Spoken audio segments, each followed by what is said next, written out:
All right, we're going to go ahead and look at root, rational, and trigonometric functions. So root functions, those are functions you would have a square root sign of. It could also be the cubed root or any of those forms, so we need to know what they look like.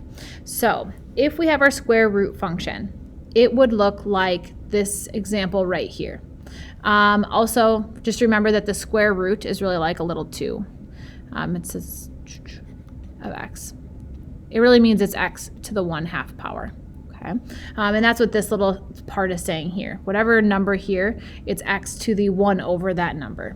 So if you have any even roots, so 2, the 4th root of x, the 6th root of x, and if I were to continue on, the shape of it would be like this image here. The reason being is it's only half of this one is because can you take a square root or a 4th root of any negative numbers? No, you can't. You can't plug in any negative x's, so that's why there's only a graph for this piece. Okay, so that's your square root function. This one is a cubed root, and our 5th root and our 7th root are all of our odds would have a very similar shape here. This would kind of get a little bit more flattened and look a little bit wider here. But otherwise, the overall shape is the same, and this is what a cubed root would look like. Remember, if I have a cubed root, it's really x to the 1/3. This is really x to the 1/5. Okay. Some other things just to remember when we're talking about roots is if I have, let's say, the cubed root of n to the 5th. If I wanted you to write that as a fractional exponent, it'd be n to the 5 divided by 3, 5/3. Okay, well, you always just divide by whatever the root is. So that is my root function. The rational functions, remember rational or ratio means that there's a fraction, and in order to be a rational you have to have an x or a variable in the denominator, so there's a fraction. So we have a polynomial over a polynomial. So here's a little example of that, and it says what is the domain of this function. So when I'm looking at the domain, I'm thinking about what numbers I cannot plug in or which will give me an error on my calculator. So what numbers are excluded? Well, we know we cannot divide by 0, so I would say take my denominator and figure out what numbers I cannot plug into there. Okay, I would, since it's a quadratic, I'd factor it, difference of squares, so it's x plus 2, x minus 2. And so I would set each one equal to 0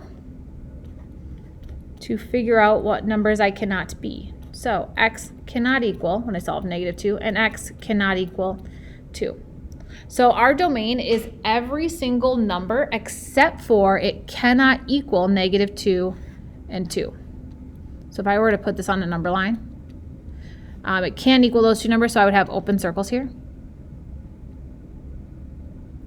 Maybe, there we go, open circle and open circle. I can be everything except for those two numbers. So my domain for this function would be written out -infinity to -2, parenthesis because I can't include it, union, now I have to include this part here, -2, comma 2, union 2 to infinity.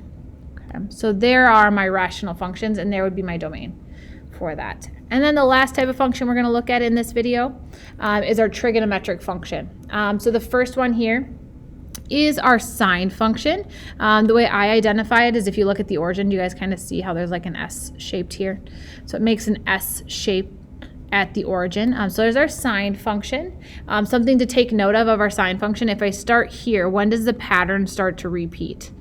Right here. Okay, so from here to here, that is a period, how long the cycle is, of 2 pi. So our period is 2 pi. This next one is cosine. Same kind of idea at the origin. It's a little bit further fetched, but if you guys see, it's kind of a sideways. You could maybe say there's like a C shape right here. So cosine starts with a C, so there's my C. And then what is the period of cosine? If I start out here, when does my pattern start to repeat? Right here. So once again, the period for cosine is 2 pi. And then lastly, we have our tangent function. Tangent has a whole lot of asymptotes in it, but it basically is this image. We just copy and paste it. How long is the period for tangent? What's the distance from here to here? It's -pi/2 to pi/2. That is a period of just pi. Okay. and these are our asymptotes. So those are our trig functions and the general shape of them.